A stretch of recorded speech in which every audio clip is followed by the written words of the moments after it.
सभी मित्रों का स्वागत है। विज्ञान भैरव तंत्र पार्ट 3। और हम आज हैं 89वें दिन में। और पेज नंबर है 252।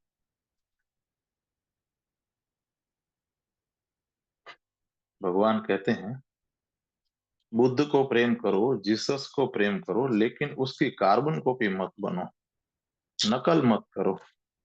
सदा अपनी निजता को अपने ढंग से खिलने दो। तुम किसी दिन बुद्ध जैसे हो जाओगे, लेकिन मार्ग बुनियादी तौर से तुम्हारा अपना होगा। किसी दिन तुम जीसस जैसे हो जाओगे, लेकिन यात्रा पथ तुम्हारा भिन्न होगा। तुम्हारे अनुभव अपने होंगे, भिन्न होंगे।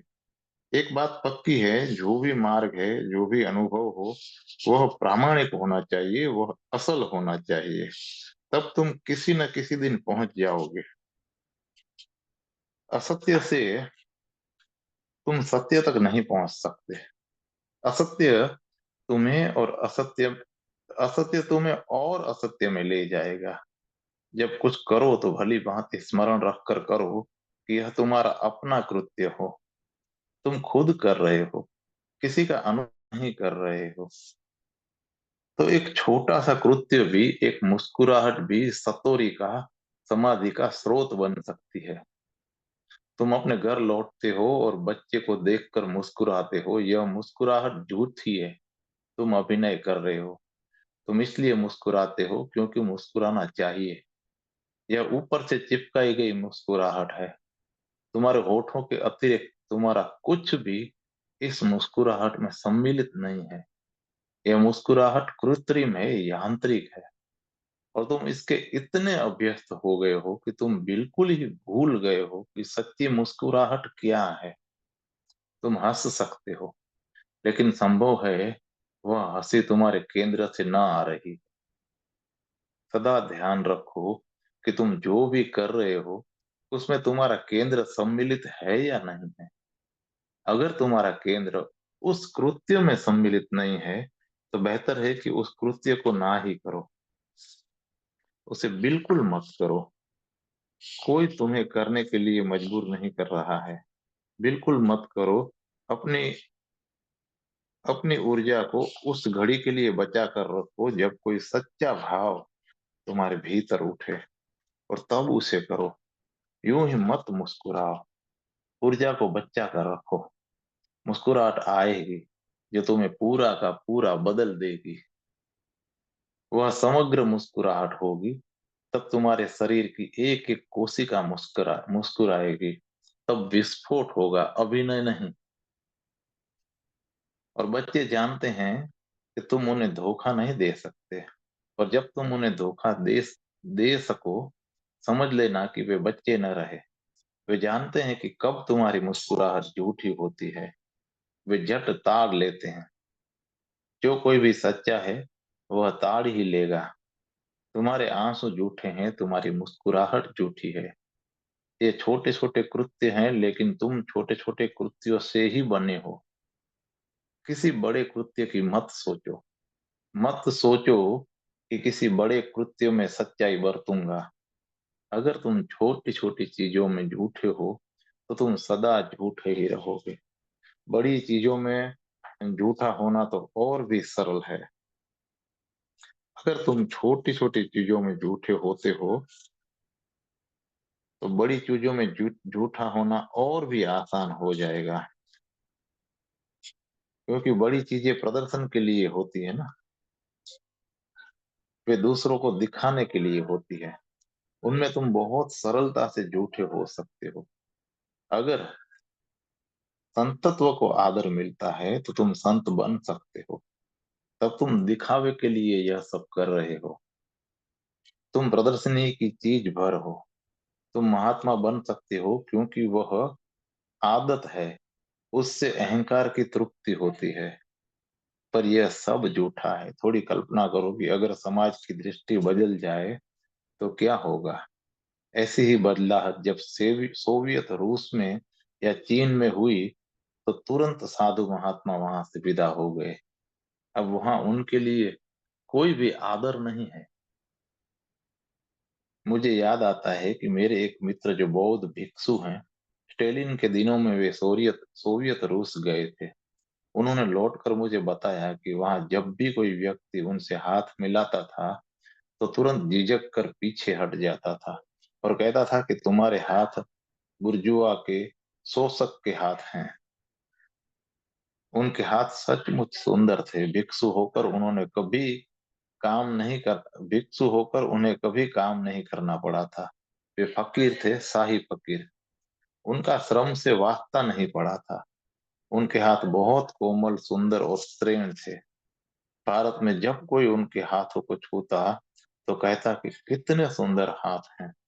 लेकिन सोवियत रूस में जब कोई उन्हें उनके हाथ अपने हाथ में लेता तो तुरंत सिकुड़ कर पीछे हट जाता। उसकी आंखों में नींदा भर जाती और वे उन्हें कहता कि तुम्हारे हाथ बुर्जुआ के शोषक के हाथ हैं। वे वापस आकर मुझे बोले कि मैंने इतना निंदित महसूस किया कि मेरा मन होता था कि मैं मजदूर हो जाऊं। रूस से साधु महात्मा विदा हो गए क्योंकि आदर नहीं रहा। जब साधुता दिखावटी थी सब साधुता दिखावटी थी, प्रदर्शन की चीज थी। आज रूस में केवल सच्चा संत ही रह सकता है। झूठे नकली संतों के लिए वहां कोई गुंजाइश नहीं है। आज जो वहां संत होने के आज तो वहां संत होने के लिए भारी संघर्ष करना पड़ेगा, क्योंकि सारा संसार, सारा समाज उनके विरोध में होगा। भारत में तो जीने का सबसे सुगम ढंग महात्मा होना है और सब लोग आदर भी देते हैं। यहाँ तुम झूठे हो सकते हो क्योंकि उसमें लाभ ही लाभ है।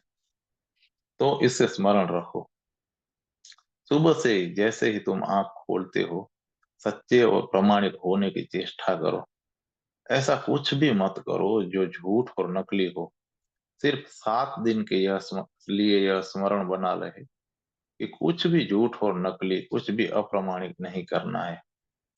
चाहे जो भी गंवाना पड़े, जो भी खोना पड़े खो जाए, जो भी होना पड़े हो जाए, लेकिन सच्चे बने रहो।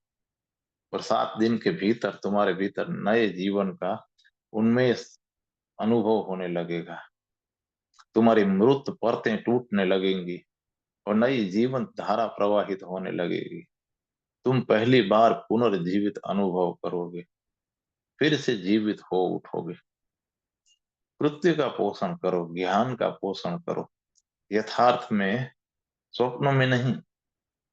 जो भी करना चाहो, लेकिन ध्यान रखो कि यह काम सच में मैं कर रहा हूं या मेरे द्वारा, मेरे माँ बाप द्वारा हो रहा है। क्योंकि कब के जा चुके मरे हुए लोग, मृत माता पिता, समाज, पुरानी पीढ़ियां, सब तुम्हारे भीतर अभी भी सक्रिय हैं। उन्होंने तुम्हारे भीतर ऐसे संस्कार भर दिए हैं कि तुम अब उनको ही पूरा करने में लगे रहते हो। तुम्हारे माँ बाप अपने मृत माँ बाप को पूरा करते हैं और तुम अपने मृत माँ बाप को पूरा करने में लगे रहते हो। और आश्चर्य कि कोई भी पूरा नहीं हो रहा है।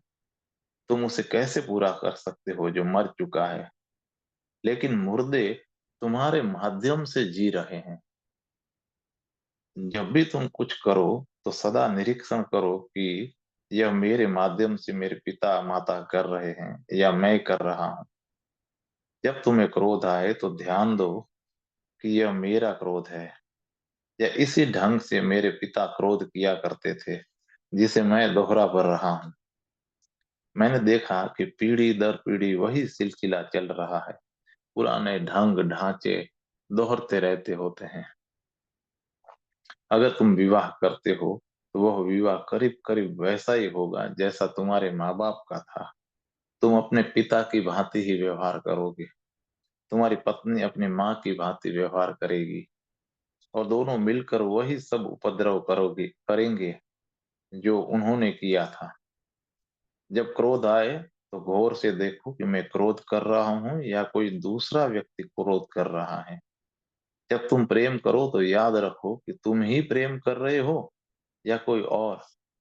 जब तुम कुछ भी बोलो तो देखो कि मैं बोल रहा हूँ या मेरा शिक्षक बोल रहा है। जब तुम कोई भाव भंगिमाएं बनाओ तो देखो कि यह तुम्हारी भंगिमा है या दूसरा कहीं है वहां पर। यह कठिन होगा, लेकिन यही साधना है, यही आध्यात्मिक साधना है। और सारे झूठों को विदा कर दो। थोड़े समय के लिए तुम्हें सुस्ती पकड़ेगी, उदासी घेरेगी, क्योंकि तुम्हारे झूठ गिर जाएंगे और सत्य को आने में और प्रतिष्ठित होने में थोड़ा समय लगेगा। अंतराल का एक समय होगा, उस समय को भी आने दो। भयभीत मत हो, आतंकित मत हो। देर अबेर तुम्हारे मुखौटे गिर जाएंगे, तुम्हारा झूठा व्यक्तित्व विलीन हो जाएगा और उसकी जगह तुम्हारा असली चेहरा, तुम्हारा प्रामाणिक व्यक्तित्व अस्तित्व में आएगा, प्रकट होगा। और उसी प्रामाणिक व्यक्तित्व से तुम ईश्वर का साक्षात्कार कर सकते हो।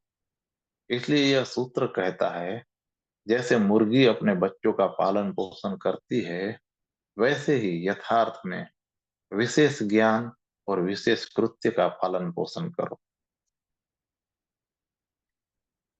दूसरा सूत्र है, यथार्थतः बंधन और मोक्ष सापेक्ष हैं।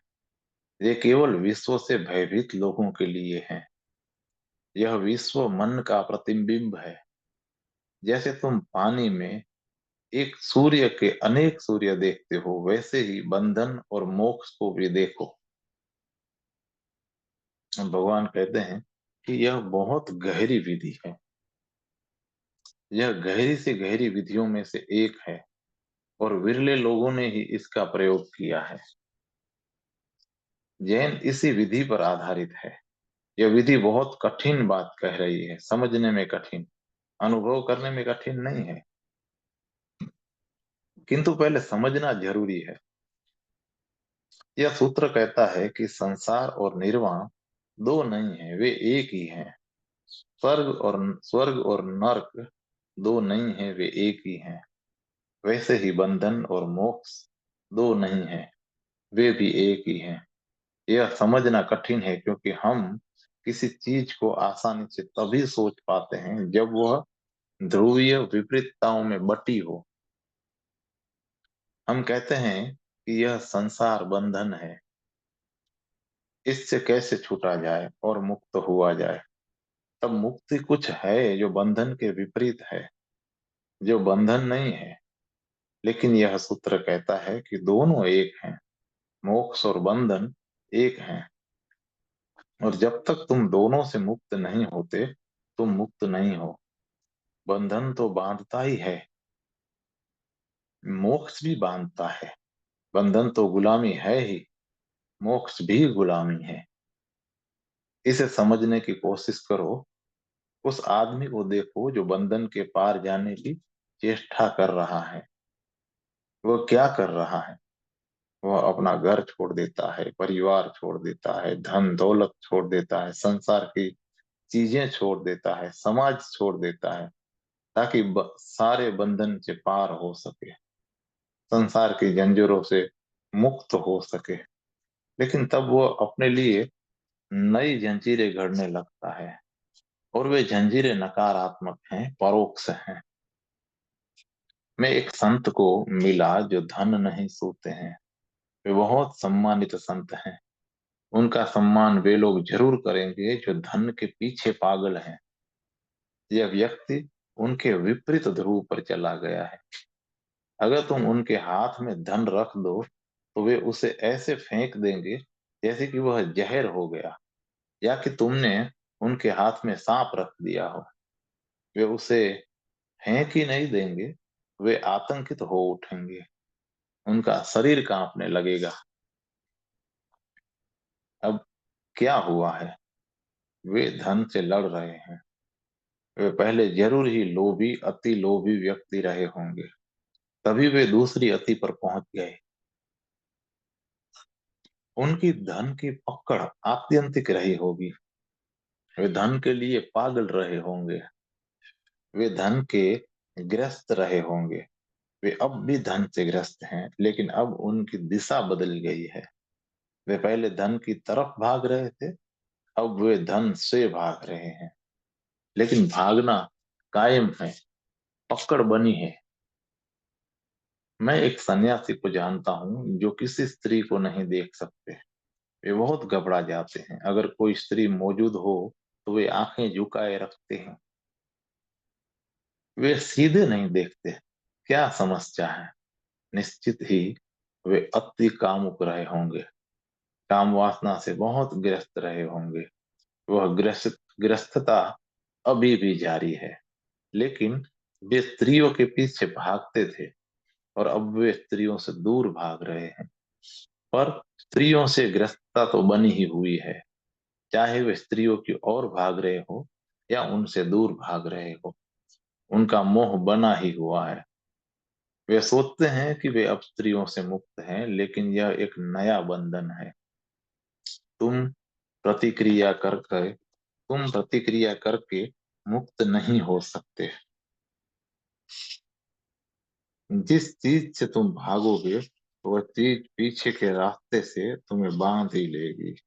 उससे तुम नहीं बच सकते। कोई व्यक्ति संसार के विरोध में मुक्त होना चाहता है तो वह कभी मुक्त नहीं हो सकता है। वह संसार में ही रहेगा। किसी चीज के विरोध में होना एक बंधन ही है। यह सूत्र बहुत गहरा है। यह कहता है कि यथार्थतः बंधन और मोक्ष सापेक्ष हैं। वे विपरीत नहीं, सापेक्ष हैं। मोक्ष क्या है? तुम कहते हो कि जो बंधन नहीं है वो मोक्ष है। और बंधन क्या है? तुम कहते हो कि जो मोक्ष नहीं है वह बंधन है। तुम एक दूसरे से उनकी परिभाषा कर सकते हो। वे गर्मी और ठंडक की भांति हैं, विपरीत नहीं है। गर्मी और ठंडक क्या है? वे एक ही चीज की कम और ज्यादा मात्राएं हैं, ताप की मात्राएं हैं। लेकिन चीज एक ही है। गर्मी और ठंडक सापेक्ष है। अगर एक बाल्टी में ठंडा पानी हो और दूसरी में गर्म हो, और तुम अपना एक हाथ ठंडे पानी की बाल्टी में और दूसरा गर्म पानी की बाल्टी में डालो तो तुम्हें क्या अनुभव होगा? तुम्हें जो अनुभव होगा वह बस ताप की मात्रा का फर्क होगा। और अगर तुम पहले दोनों हाथों को बर्फ पर रखकर ठंडा कर लो और तब उनमें से एक को गर्म पानी में डालो और दूसरे को ठंडे पानी में, तब क्या होगा? तब फिर तुम्हें फर्क मालूम पड़ेगा। गर्म पानी में पड़ा हाथ पहले से ज्यादा गर्मी महसूस करेगा। और अगर तुम्हारा दूसरा हाथ ठंडे पानी से भी ज्यादा ठंडा हो चुका है तो उसे ठंडा पानी भी उसे गर्म मालूम पड़ेगा। ठंडा पानी उस हाथ के लिए अब ठंडा न रहा। यहाँ बात सापेक्ष की है। फर्क मात्र मात्रा का डिग्री का मात्रा का डिग्री का है। चीज वही की वही है। तंत्र कहता है बंधन और मोक्ष, संसार और निर्वाण दो चीजें नहीं हैं। वे सापेक्ष स्वर हैं। वे एक ही चीज की दो अवस्थाएं हैं। इसलिए तंत्र अनूठा है। तंत्र कहता है कि तुम्हें बंधन से ही मुक्त नहीं होना है, तुम्हें मोक्ष से भी मुक्त होना है। जब तक तुम दोनों से मुक्त नहीं होते तुम मुक्त नहीं हो। तो पहली बात, किसी भी चीज के विरोध में जाने की कोशिश मत करो, क्योंकि ऐसा करके तुम उसी चीज की किसी भिन्न अवस्था में प्रवेश कर जाओगे। वह विपरीत दिखाई पड़ता है लेकिन विपरीत है नहीं। काम वासना से अगर तुम ब्रह्मचर्य में जाने की चेष्टा करोगे तो तुम्हारा ब्रह्मचर्य कामुकता के सिवाय कुछ भी नहीं होगा। लोभ से अलोभ में जाने की कोशिश करोगे, चेष्टा करोगे,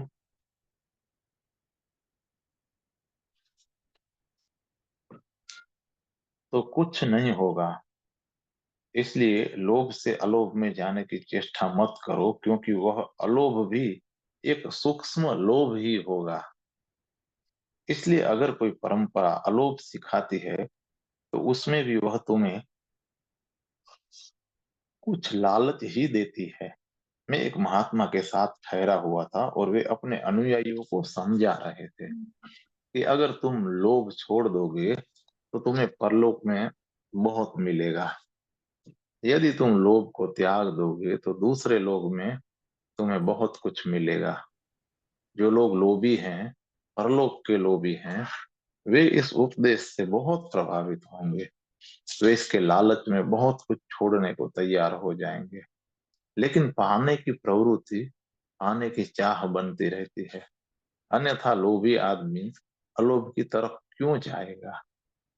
उसके लोभ की सूक्ष्म तृप्ति के लिए कुछ अभिप्राय, कुछ हेतु चाहिए ही। तो विपरीत ध्रुवों का निर्माण ही मत करो। सभी विपरीतताएं परस्पर जुड़ी हुई हैं। एक ही चीज की भिन्न भिन्न मात्राएं भर होती है। और अगर तुम्हें इसका बोध हो जाए तो तुम कहोगे कि दोनों ध्रुव एक ही है। अगर तुम अनुभव कर सके, और अगर यह अनुभव तुम्हारे भीतर गहरा हो सके, तुम दोनों से मुक्त हो जाओगे। तब तुम न संसार चाहते हो और ना ही मोक्ष। वस्तुतः तब तुम कुछ भी नहीं चाहते। तुमने चाहना छोड़ दिया, और उस छोड़ने में ही तुम मुक्त हो गए। इस भाव में ही सब कुछ समान है। भविष्य गिर गया, अब तुम कहाँ जाओगे? यदि काम वासना और ब्रह्मचर्य एक ही हैं, तो कहाँ जाना है? यदि लोभ और अलोभ एक ही हैं, हिंसा और अहिंसा एक ही हैं, तो फिर जाना कहाँ है? कहीं जाने को न बचा। सारी गति समाप्त हो गई, भविष्य ही न रहा। तब तुम किसी चीज की भी कामना, कोई भी कामना नहीं कर सकते, क्योंकि सब कामनाएं एक ही हैं।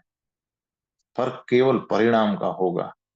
तुम क्या कामना करोगे, तुम क्या चाहोगे?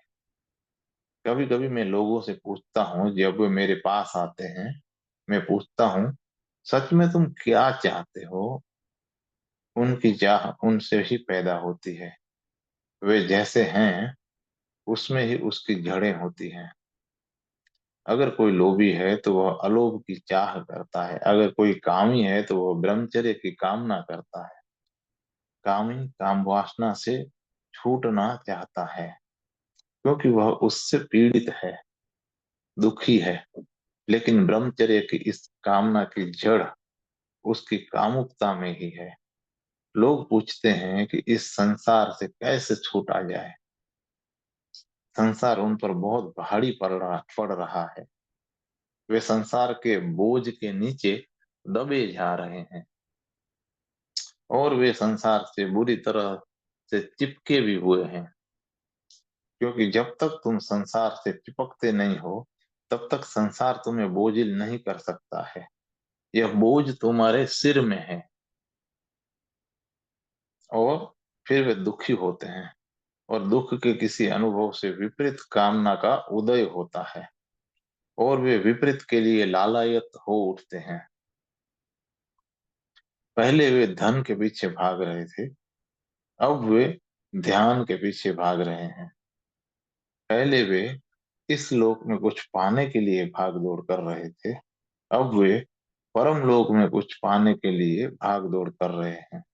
लेकिन भाग दौड़ तो जारी है, और भाग दौड़ ही समस्या है। विषय विषय अप्रासंगिक है। कामना समस्या है, चाह समस्या है। तुम क्या चाहते हो यह अर्थपूर्ण नहीं है। तुम चाहते हो यही समस्या है। और तुम चाह के विषय को बदलते रहते हो। आज तुम क को, कल ख को चाहते हो, और तुम समझते हो कि मैं बदल रहा हूँ। और फिर परसों तुम ग की चाह करते हो, और तुम सोचते हो कि मैं रूपांतरित हो गया। लेकिन तुम वही हो। तुमने क की चाह की, तुमने ख की चाह की, तुमने घ की चाह की, लेकिन क ख ग तुम नहीं हो। तुम तो वह हो जो चाहता है, जो कामना करता है, और वह वहीं का वहीं रहता है। तुम बंधन चाहते हो, फिर उससे निराश हो जाते हो, ऊब जाते हो, और तब तुम मोक्ष की कामना करने लगते हो। लेकिन तुम कामना करना जारी रखते हो, और कामना बंधन है, इसलिए तुम मोक्ष की कामना नहीं कर सकते। चाह ही बंधन है, इसलिए तुम मोक्ष नहीं चाह सकते। जब कामना सब विसर्जित हो जाती है तो मोक्ष है। चाह का छूट जाना मोक्ष है। तो विपरीत से ग्रस्त मत हो। ये केवल विश्व से भयभीत लोगों के लिए है। बंधन और मोक्ष ये शब्द उनके लिए हैं जो विश्व से भयभीत हैं।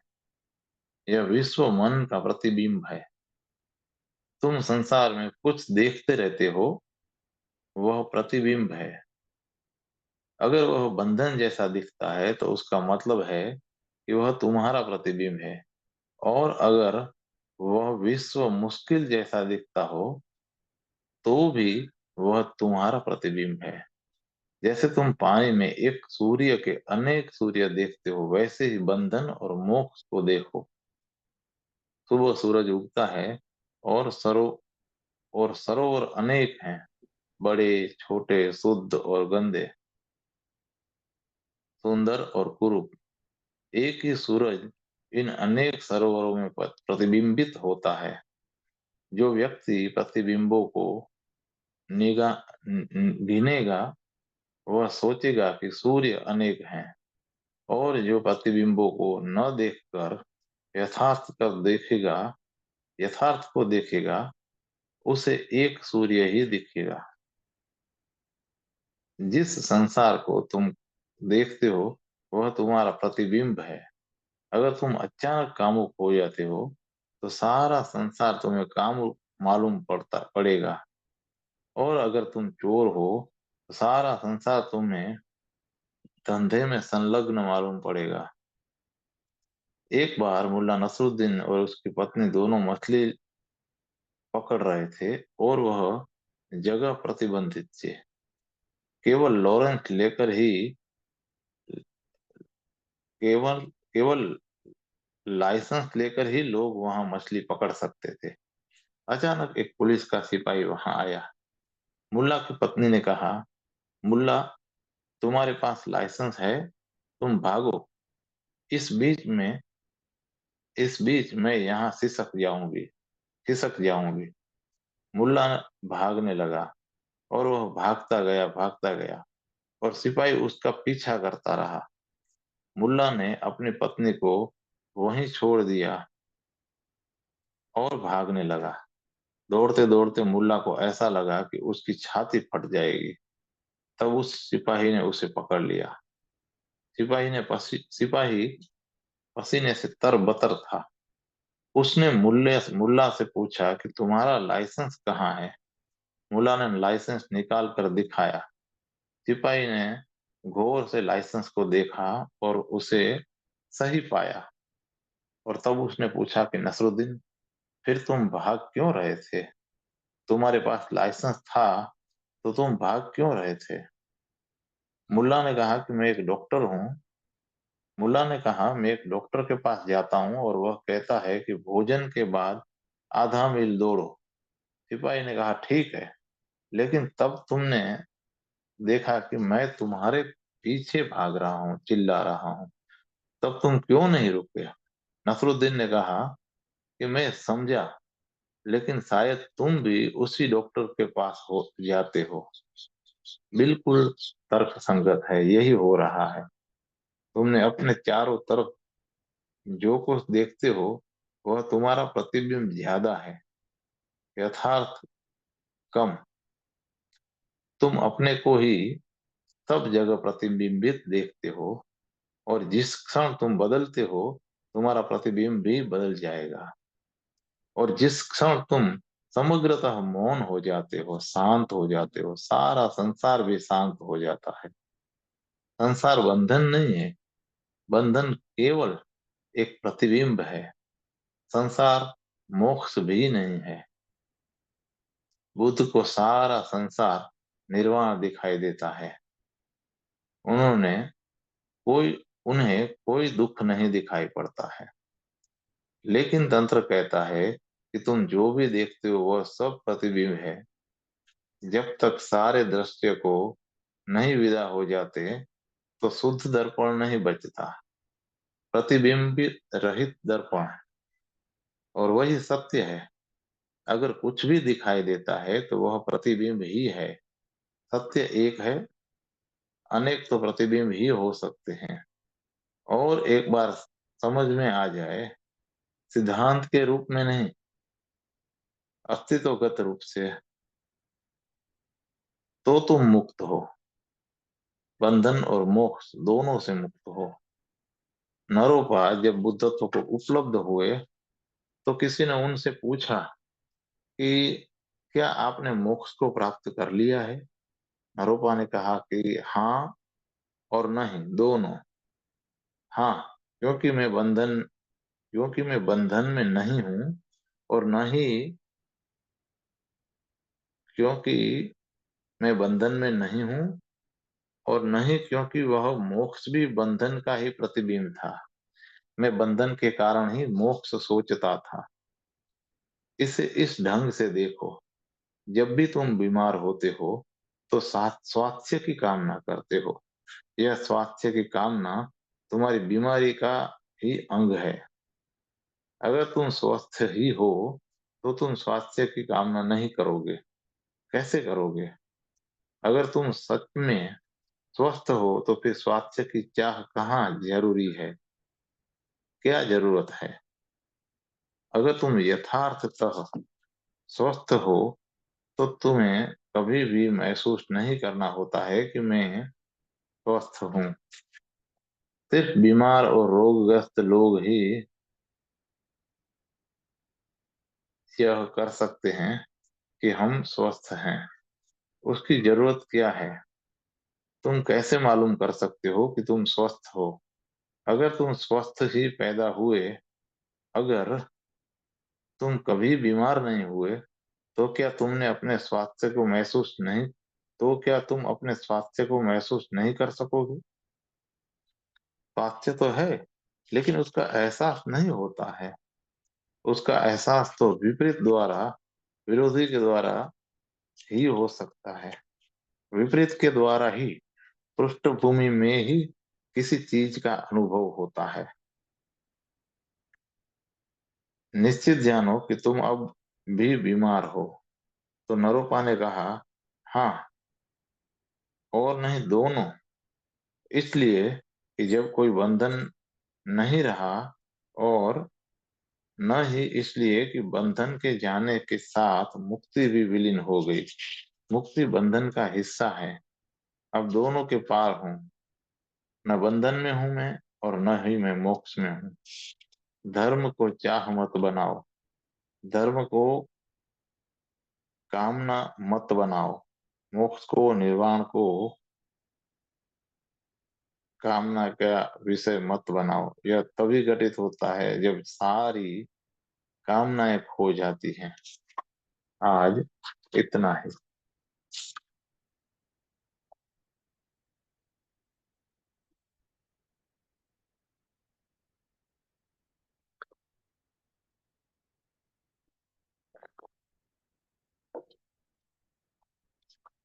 दोस्तों, 46वां चैप्टर है और नाम है समझ और समग्रता ही कुंजी है। इसमें कुछ प्रश्न है। इसमें पहला प्रश्न है कि आपने कल कहा कि मोक्ष या समाधि की कामना भी तनाव और बाधा है, लेकिन क्या यह सही नहीं है कि यह कामना न होकर आकांक्षा है, मनुष्य की मूलभूत अभिष्ठा है? भगवान कहते हैं, पहले समझना जरूरी है कि कामना क्या है, चाह क्या है। धर्मों ने इस संबंध में लोगों को बहुत भ्रम में रखा है। अगर तुम कोई सांसारिक चीज चाहते हो तो वे इसे कामना कहते हैं, वे इसे वासना कहते हैं। और अगर तुम किसी परलोक की चीज चाहते हो तो वे इसे भिन्न नाम से बुलाते हैं। यह यह बहुत बेतुका है, अनर्गल है। कामना तो कामना है, इससे कोई फर्क नहीं पड़ता कि उसका विषय क्या है। विषय कुछ भी हो सकता है, चाहे इस लोक का हो, पार्थिव हो, या परलोक का हो, आध्यात्मिक हो, लेकिन कामना वही रहती है। और प्रत्येक कामना एक बंधन है, प्रत्येक चाह बंधन है। यदि तुम ईश्वर को चाहते हो तो वह भी बंधन है। मोक्ष की कामना भी बंधन है। और जब तक यह कामना पूरी तरह विदा नहीं होती तब तक मोक्ष घटित नहीं हो सकता है। स्मरण रहे, तुम मोक्ष की कामना नहीं कर सकते, यह असंभव है, यह विरोधाभासी है। तुम निष्काम हो जाओ और मोक्ष घटित होगा। लेकिन मोक्ष तुम्हारी कामना का फल नहीं है, वह निष्काम होने का सहज परिणाम है। अतः कामना को समझने की कोशिश करो। कामना का अर्थ है कि ठीक अभी वर्तमान में तुम संतुष्ट नहीं हो, तुम तृप्त नहीं हो। इस क्षण तुम्हें अपने साथ तृप्ति नहीं मिल रही है और तुम सोचते हो कि भविष्य में कोई चीज यदि वह फलीभूत हो, वह तुम्हें शांति देने वाली है, तृप्ति देने वाली है। तुम्हारी तृप्ति सदा भविष्य में होती है, वह कभी यहाँ और अभी नहीं होती है। भविष्य के प्रति मन का यह खिंचाव, मन का यह फैलाव, यह तनाव ही कामना है। कामना का अर्थ है कि तुम वर्तमान में नहीं हो और जो कुछ है वह वर्तमान में ही है, और तुम कहीं भविष्य में हो जो अभी नहीं है, और जो कुछ है वह सब वर्तमान में है। भविष्य न कभी आया है न कभी आने वाला है, और जो कुछ भी है सब वर्तमान है और यही क्षण है। भविष्य में कहीं तृप्ति की कल्पना ही कामना है। वह तृप्ति क्या है इससे मतलब नहीं है। वह ईश्वर का राज्य भी हो सकता है, स्वर्ग भी हो सकता है, निर्वाण हो सकता है, वह कुछ भी हो सकता है। लेकिन अगर भविष्य में है तो वह कामना है। और स्मरण रहे, तुम वर्तमान में कामना नहीं कर सकते, वह संभव नहीं है। वर्तमान में तुम सिर्फ हो सकते हो, तुम कामना नहीं कर सकते हो। वर्तमान में कामना कैसे करोगे? कामना भविष्य में, कल्पना में और स्वप्न में ले जाती है।